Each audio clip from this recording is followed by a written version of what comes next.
Good morning. Okay, so of course I want to hear how you're doing, so drop a little comment if you feel like it. I'd love that. Here's Frankie and his new toy. What is that? It's not just a regular ball. I didn't buy it. I never buy dogs or children noisy toys unless there are clear boundaries. This ball, if you hit it in the right spot, it turns on, and there's a little light, that LED light that swirls, and it vibrates. And it vibrates inconsistently, so it looks like it kind of has a mind of its own, and it teases the animal. It's hilarious. But it's kind of a hard ball, so on the wood floor, it's really loud. It's vibrating on this wood floor. It's a hard plastic. And he loves it. He loves it. For a day. Where's it at? Where's it at? But now he's kind of intimidated by it because when he bites it, when it's vibrating, you can hear his teeth rattle. What is that? He's such a good boy. Mama loves her boy. Oh, he's such a cuddle bunny. Okay, I gotta get ready for my day. Holy cow. So, a lot going on in my head. I've been recognizing that I need more time for more space. And I was watching Vanessa. Whether you're a Christian or not, just listening Vanessa's channel, I think it's just called Vanessa. Anyway, you can go back through some of my messages. I don't have very many, so you can go through there and look for Vanessa and just tap on her icon, because she has a way of talking and sharing that's very soothing. And I just, through that, I was kind of hearing in my own mind's eye, my own, you know what I mean, that I'm just not making enough space for God, not being still and quiet enough for God. And I've been finding that I've been defending myself to absolutely no one because of how I've been handling the repairs around the house. And I think I'm finally got quiet enough, practice enough quiet here just recently. I used to be very good at it before I got married and before my husband got injured.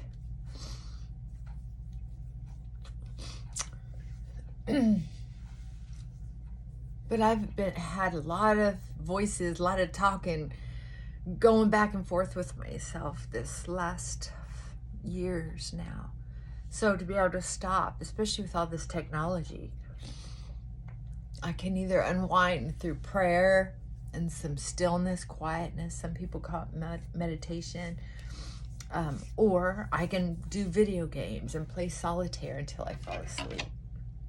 Yeah. So, here I am, trying to get back on track. And it's already, I think, affecting my sleep. My sleep isn't terrific yet, but I've had a couple good nights sleep compared to what I used to have. And then I had a bumpy night's sleep the night before I was going to go out to lunch with a new friend. Well, I don't know if it was because I was excited or just excited like a little kid at Christmas that I was going to lunch with someone new who I already like.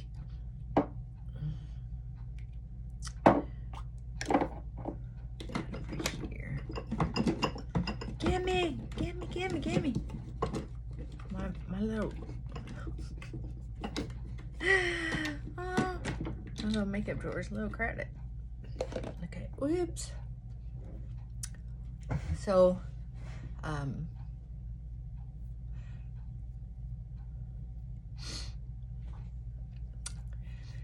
Anyway, she ended up canceling, yeah, her bad neck.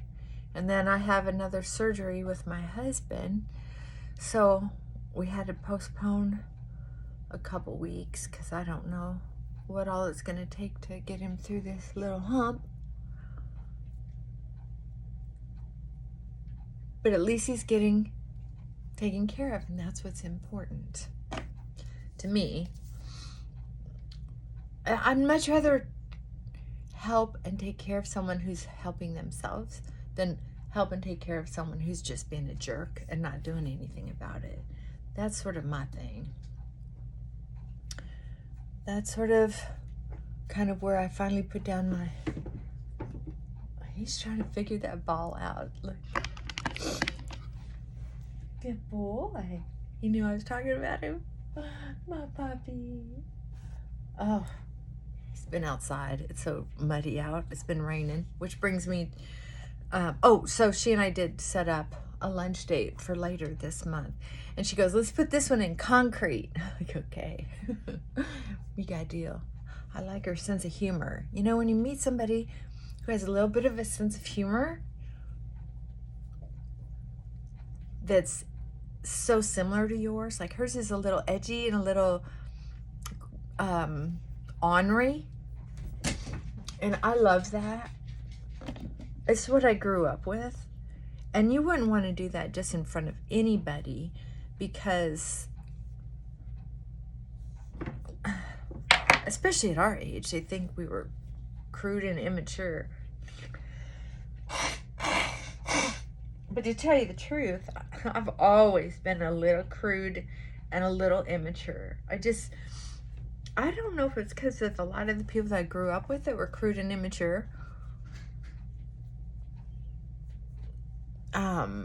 Back in the biker days, especially, and in the medical field, you could get people being a little crude and immature. You just never know what's gonna come out of an emergency room doc's mouth. And the nurses, physician's assistant. My husband worked emergency room, and oh my God, some of the stuff he would be just like, but he was the nicest guy. He just, you know, if you don't have a sense of humor, you just suffocate in a job like that. Oh, Frankie left me, so. Oh, and he left his ball behind. I guess he's over it. His favorite toy is me. So anyway, my yard guy delivered all the monkey grass. I paid for it. He had me sign a contract. The contract says that if I have anyone else work on the yard on this project, I still have to pay him, but he doesn't have to continue working on the project.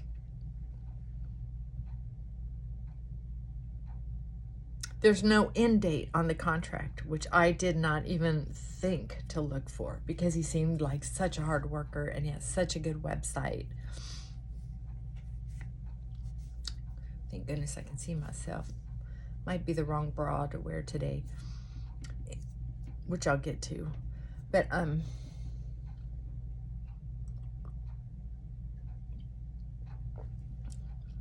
think we signed the contract on the 12th. I gave him the money on the 13th when he delivered the grass, which the money, he gave me a really good deal on burying that grass. But I thought it was a fair deal on the monkey grass because I couldn't have bought it at Lowe's for that price that he gave me. I got it for $5. He said it was a gallon container, which I thought, oh my God, $5 for a gallon container? It wasn't a gallon container. They were quarts. But the plants themselves, had the leaves been longer, they were thick enough at the base and in the roots that if they had been at Lowe's, they would have been in gallon containers. It's just the leaves weren't very long. I don't know why.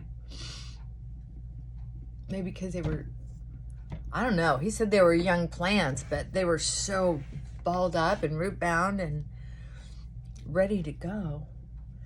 So if he doesn't come back, okay, so today is what, the 20th? So then he came to bury the grass, but then we had a beautiful day. He didn't show up. Another beautiful day. He didn't show up. So I sent him a text, and it was towards the end of the week. And I thought, well, he probably's not going to work the weekend. I'll just ask him if he's coming back Monday or something. But I feel like I sent him just an email saying, hey, what's up? Because I thought he was going to come back, and I just wanted him to know that I was still waiting. Just a nudge. Hey, what's up? Something like that. I didn't hear back from him for 4 days. It was over the weekend, so no biggie.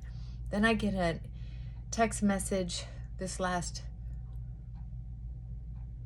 Tuesday. See, I may be getting things a little mixed up. No, I got a message Monday saying, I'll be there tomorrow with an exclamation point. So to me, it seemed very friendly. He didn't show up Tuesday or Wednesday, and today's Thursday. So I'm articulating a text message that says, I know we didn't have a date to finish in the contract, so I'm just wondering how long this might take, and do you still want the, I don't want to say, do you still want the job? I don't want him to think I'm aggressive, because there's no way I'm going to get anybody else to put that monkey grass in for the price that he had me pay. The contract is for this price for $2,000, which is amazing because I wanted 300 monkey grasses to do this project at $5 a piece. You figured that out. That's a great price. And then what was up to 2,000, that was just for labor.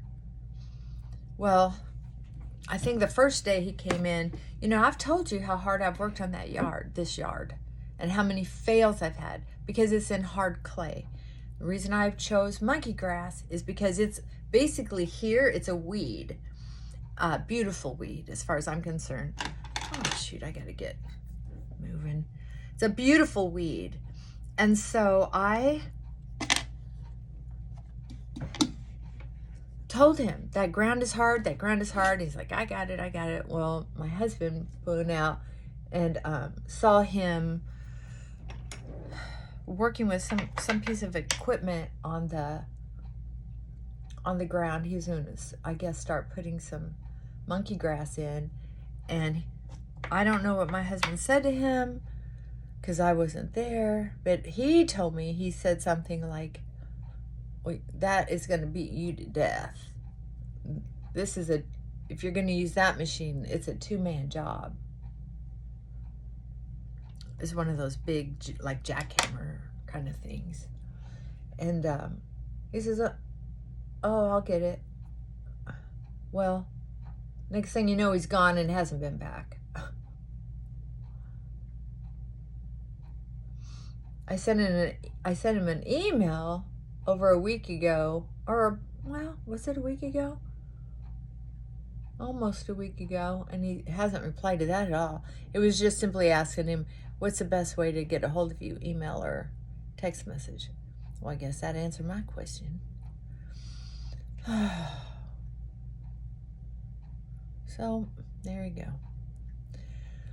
go. Makes me Jones for another little shopping trip on the internet.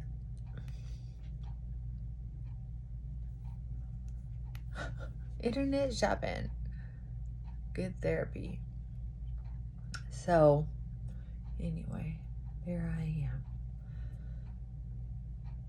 I was listening to, I like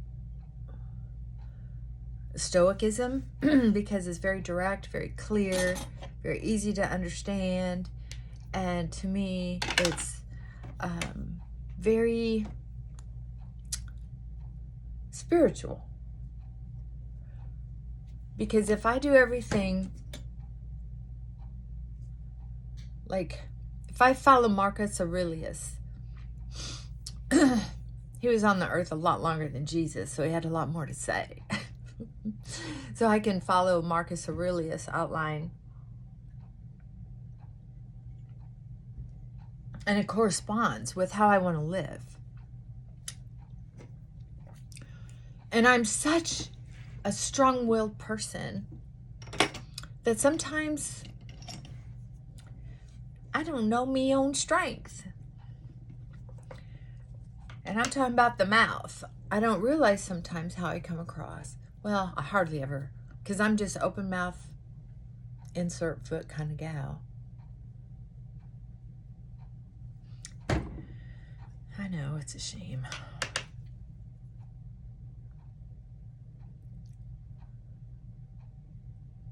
So, at this point, I don't like suffering the consequences of saying things that I don't need to say. And so sometimes what happens is I don't say things I really need to say. And I had an interesting experience today.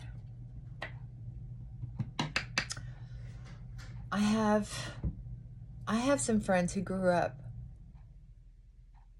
people I love, who grew up in the era that I did. You know, in the 70s and 80s, I was born in 62, so in the 70s and 80s, we were partying.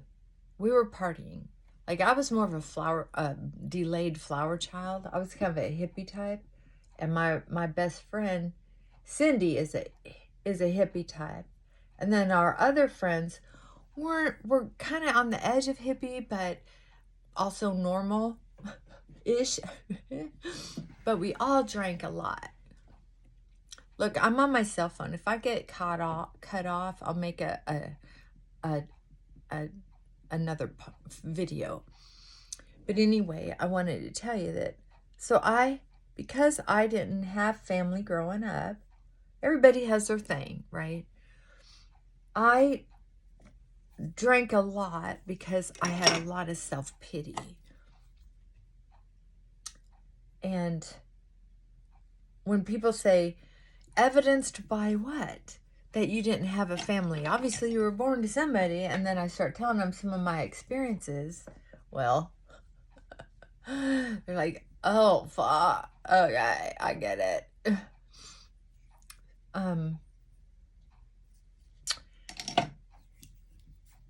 When I was 29, I finally had enough God winks that I don't want to make it sound easier than it was. I was able, with the help of Alcoholics Anonymous and some friends in and out of AA, I was able to get sober. Was not easy, and it didn't cure all my problems. But it sure helped. It did. It helped.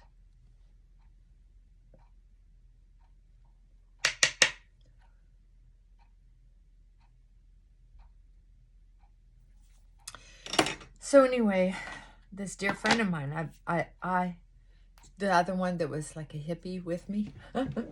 Wait, she was what every hippie aspired to be. Big-hearted, generous, loud, dance, sing, whether you can sing or not. She was a hard worker. She would have been great in a commune.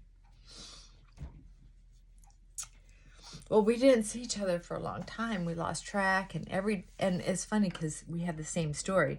Every time we went to, excuse me, I'm looking for an eyeshadow color, which I don't have here. I hate to leave you, but I could use this one. Never mind. I could use this color. Let's just try it. We would look each other up in every town we ever went to, because it was like trying to find my long-lost sister, you know? I loved her, and we had a history together. Also, because I have such a codependent personality, I made her family. And really, the way we were living, you would think we were family. So she's one of the few people that, you know, when you say, oh, I haven't seen him for years, but we picked up right where we left off, it was that kind of thing. The only difference is I quit drinking.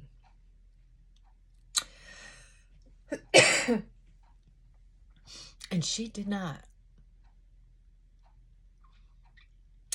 And still smoking. I smoke, but I hold my like this. She hold her like this. Yeah. So I don't know if you've ever been completely sober and still loved to party, but that's me. I love to dance. I love to party. There's a 90s club there she's taken me to, and oh my God, we partied all night. Difference is I got to party all night, and she got to make a huge scene because she parties like a rock star. And so I basically decided, okay, instead of me getting to party like a rock star too, I get to now be her bodyguard. Because her husband is just like, oh, that's just Cindy. And I'm like, oh my God.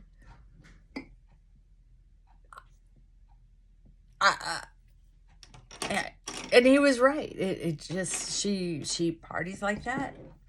And she's one of the luckiest people I know that she wouldn't get kidnapped and sent to some, because she's attractive. I'm like a 7, and she's like a solid 10. She is, well, she always was just gorgeous. She was always the prettiest girl in the room, even if she wasn't the prettiest girl in the room. That's how she looks. That's the truth.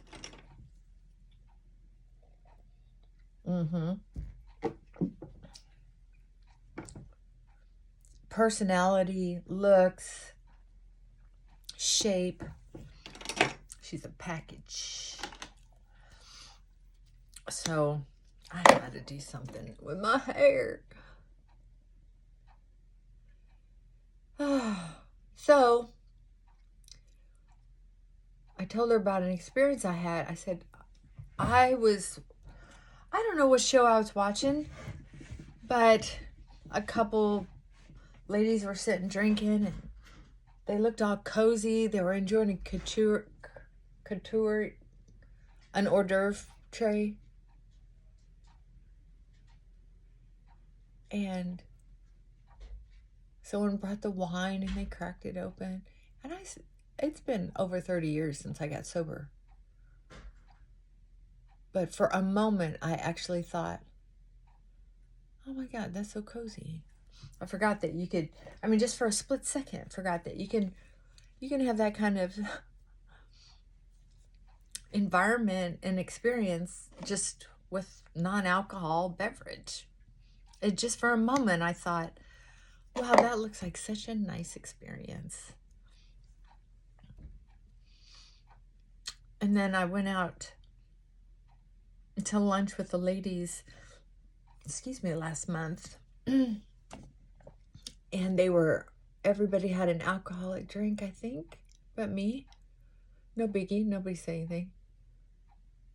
And I was just thinking, in that moment, I was like, oh, well, I'm glad it doesn't, and I don't normally even think about it, but they were getting such pretty drinks and making such comments on the drinks, like, oh my God, this is delicious. Yeah, it's a new place in town. It's the Mail Room in Clarksville, Tennessee.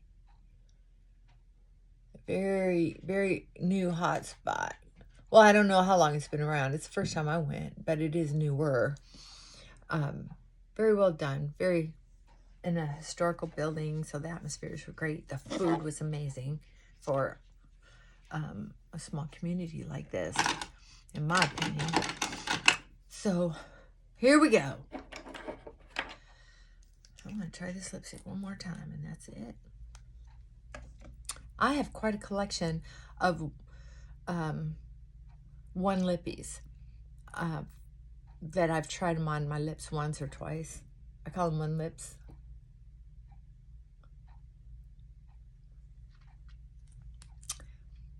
Because they're just far off enough that I can't use the color.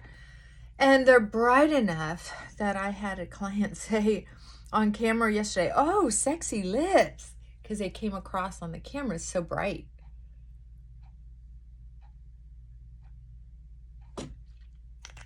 Came across like a fuchsia red. Yeah, it's just, even this color, which is usually more of a little more mauve-y, it just comes across so bright.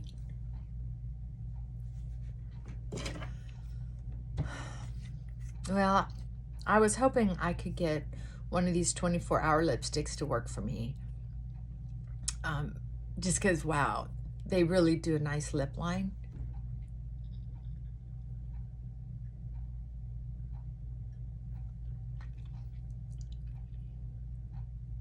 I'm glad I didn't have any male clients yesterday.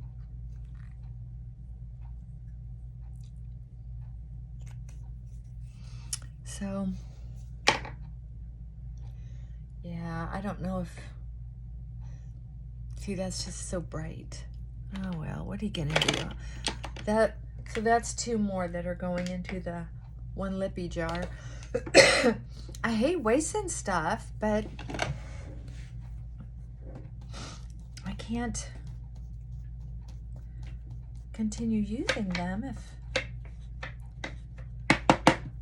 they're too colorful.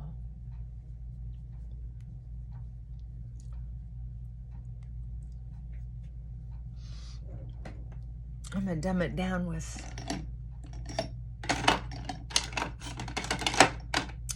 my mother. It's my favorite lipstick, and that's why. It's a very comfortable color. To me, it just calms down everything. All right, I've got one more of my newer lipsticks to try. I'll try it tomorrow, see how it works, and it'll go in the jar too.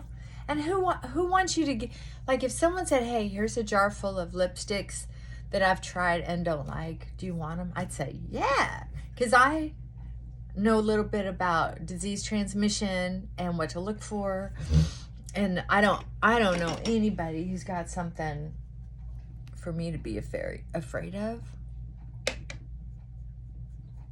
I'm wiping this off so that blends a little better. Okay, now I have to do something with my hair. So I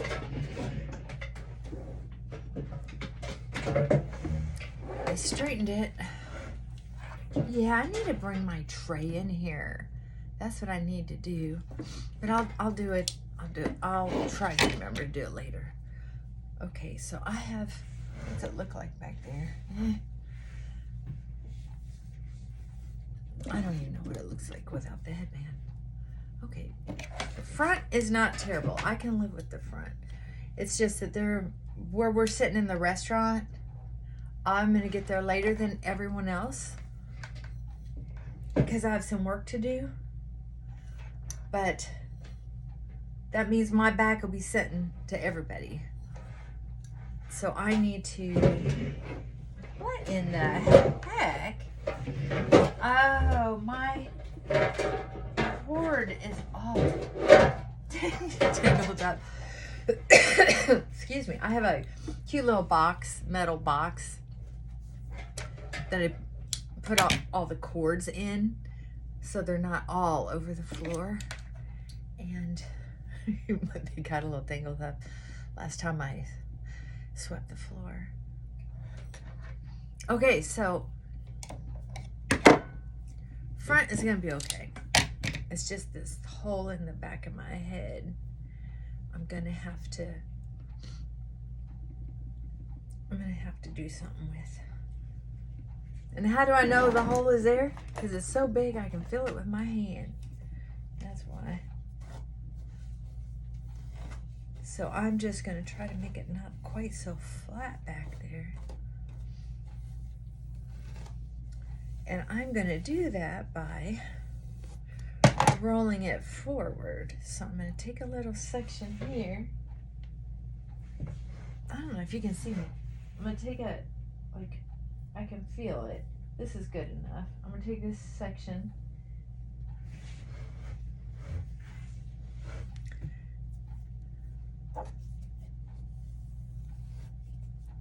And put it down here. And roll it up. Like that. Oh, look at all the mud on the sheet. Thank God for these sheets. I keep saying that. I know I keep saying that. But it keeps me from selling this dog for $5. Yeah, I know it was $1 the other day, but he's been such a good cuddler. Especially lately. It's like he's insisting on cuddling by getting up to go potty like a half an hour or hour before I wake up. Why are you acting like you're off? Oh my gosh.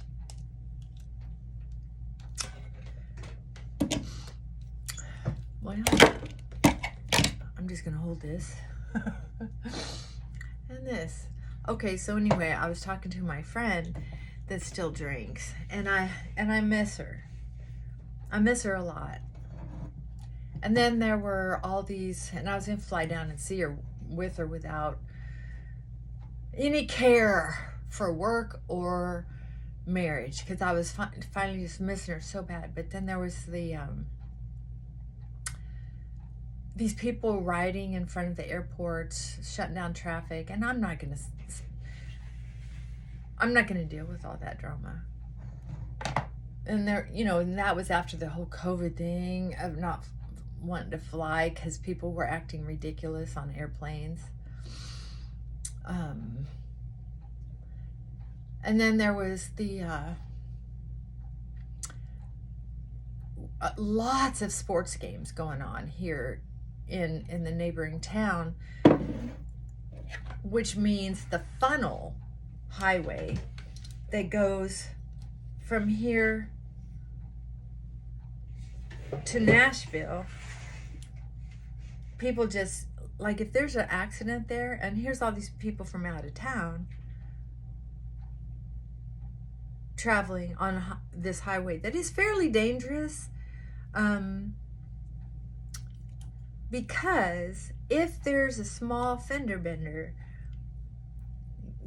it shuts down traffic because there's no shoulder to go around an accident. And there's no on both sides of the highway. And then what's in the middle of the highway is a marsh or trees or a gulch. So there's no emergency vehicle getting to you in any type of length. And that is a 40-mile long strip. So if an emergency vehicle is coming through, there's usually a fatality. It's very dangerous. And so when I consider, okay, so I'll wait until after that season, that football season, that basketball, that ice hockey. And then I'm thinking, God, maybe I just wear a diaper, take an Uber, so if it's somebody else's car, it's not mine. I can get out and walk if I want to and catch the next Uber in the next town. I just thought, I'm going to go. And then all these airplanes started crashing. And I'm just thinking, what the heck? No problem. And then some more. Like two, it's like 2, 3 at a time. It's like, I haven't heard of one in the last week, but still. So when you add all those things up together, the last thing I want to do is get on an airplane. I'm sorry. I'm just not an adventure as I was. So anyway, meanwhile, across all this time, I'm talking to my friend Cindy. No, I'm not saying her last name. I'm not. So there's a bazillion Cindys in the world. I hope this is working. Maybe I need some hairspray to help thicken it up. I'll have to go look at it. So anyway,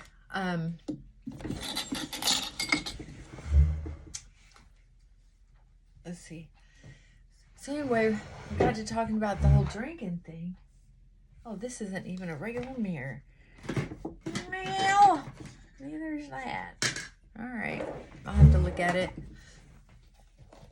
I don't want to brush it too much or it'll fuzz. So anyway, I was talking to her about, because over time I've noticed she's still acting like she's in her 20s and 30s, partying, her attitude towards safety in sports. And the last couple times I've gone to stay with her, it's gotten edgy for me because she wants to do something that's risky. I mean, I just, you know, driving around with something in the car that could put my license at risk, my life at risk, as far as I'm concerned. Dangerous sports stuff. And it's dangerous to me because I'm not a sporty person. So I kind of appreciate my limitations and act accordingly. So anyway, she says, well, we had a beautiful long talk, and she says, so you want me to quit drinking for a week while you're here? And I'm like, well, I couldn't ask you to do that. And she goes, you know what? I think I will. And I said, can't wait to hear what your family says about that. My friends, April's coming, Miss April's coming, and I can't drink for a week. And she laughed, but she did send me a message, basically thanking me for the conversation. And on one hand, I feel so brave that I feel like, because I'm so invested in relationships, with her especially, that it did take a lot for me to have that conversation, because I don't want to lose her. And I also don't want to go and be faced with all that alcoholic behavior. Not that she's an alcoholic. I meant alcohol behavior, but it's alcoholic behavior. So let's say she's not an alcoholic, but she's got alcoholic behavior sometimes. And to me, I'm not diagnosing her. I'm just saying. And I'm afraid that I'll go and finally get to a point where I'm like, I'm not going back. I don't want to get there. So anyway,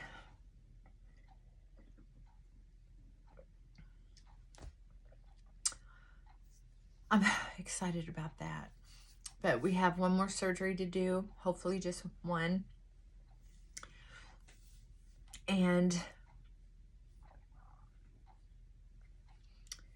when he gets healed up, we can hit the road, Jack. Hit the road, Jack. So now I'm going to lunch. I've been helping with my mother-in-law. She's got dementia, and sometimes it's tough. But I've been spending more time with her. So that's been taking up some energy, which I do appreciate. I don't mind it at all. It's just, She's not my mom. So it's almost like it's doing them a favor, but in my heart, I'm trying to treat her and experience it as if she is my mom. So I know I'm going to have I've liked her from the first day I met her. Click. So, and I do that with a lot of different moms over my lifetime. And I've taken care of several elderly people until I couldn't take care of them anymore for one reason or another, whether it had to do with family or they passed away. And no, not ever put in a will or get paid or anything like that. But it's like I get this long, continuous shot, like an IV, of feeling that comfort that comes with sitting with a family member, a mom figure that I didn't have. So am I self-centered? Maybe a little. But I know when to back off. And I know I am being appreciated. So I've been appreciated almost every time I can think of that I've helped with an elderly person. And that feels good too. Not overly appreciated, but appreciated. Right? So it's not like I'm doing it for the appreciation at all. I'm doing it for the that connection, that getting to sit with them and feeling like, this is my favorite drug. I'm so self-centered. Okay, I'm going to lunch with them, and then later we're gonna take her to dinner, and then I always, because of the dementia, I need something to think about and change the subject to. So I'm gonna take a basket of laundry and go, I need to do this laundry. So then when she starts having thoughts, or because she does get delusions, so I can change it to, how did you fold this? Why am I having trouble? That kind of thing. It works really good. Changing the subject works really well. Trying to tell her that she's out of her mind doesn't work very well. Some people they're trying to figure that out. They don't listen. Stubborn. Well, one of these days you might see me on here with dementia, but I'll just keep yapping. All right, I love y'all. Behave. Have a great day. Bye for now.